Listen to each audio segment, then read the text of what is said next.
बीमारियों के इलाज में होने वाले खर्च का बड़ा हिस्सा दवाइयों का होता है। हमारी टीम की एक सदस्य ने आमतौर पर काम आने वाली कुछ दवाइयों का एक प्रिस्क्रिप्शन डॉक्टर से लिया। फिर उन्होंने ये दवाइयाँ बाजार में एक केमिस्ट की दुकान से खरीदी। कितना? 2151। और यही दवाइयाँ उन्होंने जेनेरिक मेडिसिन्स की दुकान से भी ली। कितना हुआ इसका? 354। दवाइयों की कीमत में जमीन आसमान का फर्क दिखाई दिया। राजस्थान में कम कीमत में मिलने वाली इन जेनेरिक दवाइयों की शुरुआत की चित्तौड़ के पूर्व कलेक्टर डॉक्टर समित शर्मा ने।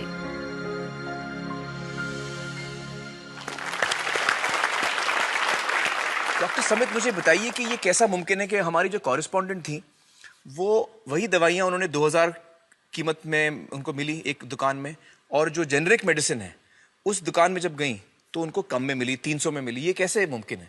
ठीक इसी समय प्रतिक्षण प्रतिपल एक ट्रेजेडी हमारे चारों ओर घट रही है। अर्थक्वेक की या कोई सुनामी की बात करें, उसमें जितने लोगों की जानें एक दिन में जाती हैं, उससे ज्यादा जानें प्रतिदिन इस ट्रेजेडी की वजह से जाती है। वो क्या ट्रेजेडी है? वो ट्रेजेडी ये है साहब कि जो दवाइयों की जो वास्तविक कीमत है वो तो बहुत ही कम है, पर जो दवाइयाँ हम जब बाजार से खरीद के लाते हैं तो हमें वो 5 गुना, 10 गुना, 20 गुना, कई बार तो 50 गुना से भी ज्यादा दामों पे हम उसको खरीदते हैं।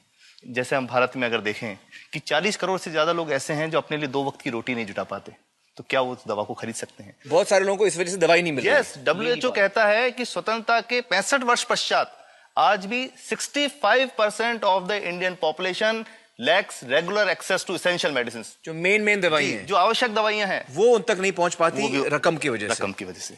मुझे बताइए कि ये जो जेनेरिक मेडिसिन जो हम कहते हैं, अभी ये अंग्रेजी का शब्द है, इसको हिंदी में कैसे समझाएं? मैं आपको बहुत सरल भाषा में बताता हूँ। हाँ। तो ये जेनेरिक नाम जो दवा का जो मूल सॉल्ट है, जो इसके अंदर जो दवा है उसका नाम है, केमिकल नाम, उसका केमिकल नाम है। अब जैसे और उदाहरण अगर सरल करके बताएं इसको, तो जैसे ये लड़की दुबली पतली सी नजर आती है, तो मैं अगर डॉक्टर हूं, हाँ। तो मैं इसको ये कहूं 1 गिलास दूध सुबह 1 गिलास शाम को पिया कर।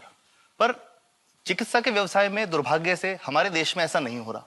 हम ये नहीं कहते कि आप भैंस का दूध लेके आइए, हम कहते हैं कि वो रामू की भैंस का दूध लेके आना। यही ब्रांडिंग है। ये जब उसकी दुकान पे जाती है, वो कहता है 500 रुपए लीटर है, लेना है कि नहीं लेना। तो जो 30 रुपए की चीज है वो 500 रुपए में मिलती है। तो अगर मैं डायबिटीज की दवा ले रहा हूं और अगर मैं ब्रांडेड दवा लेता हूं तो मुझे कितने की पड़ेगी? जैसे एक 117 रुपए में भी है, 117 रुपए में मिलती है। और अगर वही चीज हम उसके जेनेरिक मेडिसिन के नाम से लें तो वो कितने की बनती है? वो मात्र 1 रुपए 95 पैसे में 10 गोली मिलती है।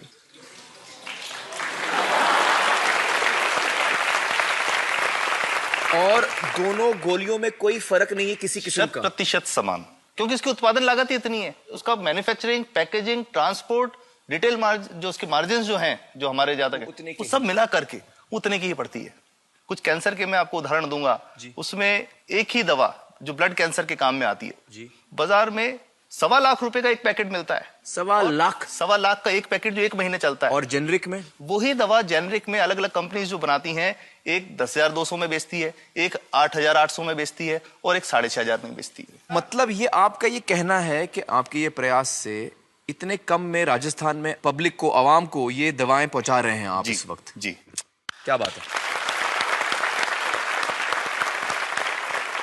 मेरा ये सवाल है कि डॉक्टर्स जो हैं वो हमारे पर्ची पर जी जेनेरिक नाम क्यों नहीं लिख के देते? क्यों लिखते हैं वो ब्रांडेड? जाने नहीं देंगे बाहर फिर? नहीं, सब जाने देंगे। जब एक नया मेडिकल प्रैक्टिशनर जब प्रैक्टिस शुरू करता है, तो उसके पास जो कंपनी के जो मेडिकल रिप्रेजेंटेटिव्स होते हैं, सेल्स बढ़ाने का उनका काम होता है, मार्केटिंग प्रिंसिपल के हिसाब, सेल्स एजेंट होते हैं बेसिकली। फिर वो कहते हैं साहब आप हमारी जो दवा है यही लिखना, ये बहुत बेहतर दवा है, इससे मरीज ठीक होगा। और उनको डॉक्टर्स को लिखने के लिए उनको प्रेशराइज किया जाता है, उनको टेम्प्ट किया जाता है। तो ये इसमें बहुत बड़ा कारण है जो दवा की कीमत को उसकी वास्तविक कीमत से 5, 10 गुना, 20 गुना तक बढ़ा देता है। एक बहुत बड़ा कारण है, क्योंकि हमारे पास जब हम टेंडर करते हैं तो बहुत सारे कंपनी वाले आते हैं, जो भारत की जो सबसे बेहतर कंपनियां, जिसके भी नाम, वो रेपुटेड कंपनियां जिनके नाम आप ले सकते हैं, वो सभी हमें वो उसको जो 70 रुपए की है उसको 2 रुपए में, 5 रुपए में दे रही है, 30 रुपए की दवा 2 रुपए में दे रही है। इतना ज्यादा फर्क। तो कंपनी तो दे सकती है और देना चाहती है और हमें देती भी है इतनी कम दामों में, हमें दे रही है ना, ये संभव तो है। अच्छा, मैं आपको बताऊंगा कि भारत से हम लगभग 45,000 करोड़ रुपए की जेनरिक दवाइयां प्रतिवर्ष विदेशों को निर्यात करते हैं। आप भेजते हैं दुनिया भर में जेनरिक, ये जो सस्ती दवाएं हैं आप विश्व भर में भेजते हैं, विश्व और हमारे लोगों को नहीं मिल रही। हमारे देश में महंगी है, हमारे देश में महंगी है, और अगर ऐसा है तो हमें कोई ईस्ट इंडिया कंपनी की जरूरत नहीं, हम वापस उसी दिशा में जा रहे हैं। आपने जब ये शुरू किया तो आपको कोई रेजिस्टेंस फेस करना पड़ा राजस्थान में? देखिए, जो प्रयास हम कर रहे हैं ये बेसिकली धारा के विपरीत बहने का एक प्रयास है जी। काफी थ्रेट्स भी हैं, क्योंकि इसमें माफियाज भी हैं, ड्रग माफियाज जो ऑपरेट करते हैं। और हम हमेशा ये बात कहते हैं कि हम 100 साल से भी पुरानी शोषण की व्यवस्था को बदलना चाहते हैं, पर हमने हमेशा डॉक्टर्स को दोषी नहीं माना। जी। सारे डॉक्टर्स बुरे नहीं है, 50-60% तो जेन्युइनली वो चाहेंगे कि गरीबों को कम कीमत पे दवा मिल जाए, वो चाहेंगे। और आज भी ऐसे डॉक्टर्स हैं जो अपने घर से सैंपल्स ला करके अपने जेब से पैसे निकाल के मरीज का इलाज कराते हैं, ऐसे डॉक्टर्स आज भी हैं। बिल्कुल सही। तो मैं इनको एक उदाहरण भी बताता हूँ कि कैसे हमारे जो काम वाली थी उसका बच्चा था छोटा, इंसिडेंटली हम कुछ समय छुट्टी मनाने कोई बाहर गए। जब हम लौट के आए 10-12 दिन बाद, तो वो लक्ष्मी के साथ उसका छोटा जो बेटा था राजू, वो भी उसके साथ आता था जब, और मेरे बच्चों के साथ खेलता था, मेरे बेटे के साथ खेलता था। तो वो लक्ष्मी अकेली आई, राजू नहीं आया। तो हमने पूछा कि क्या हुआ, तो उसने जो बात बताई कि साहब वो उसको आप गए थे, उल्टी दस्त हो गया था।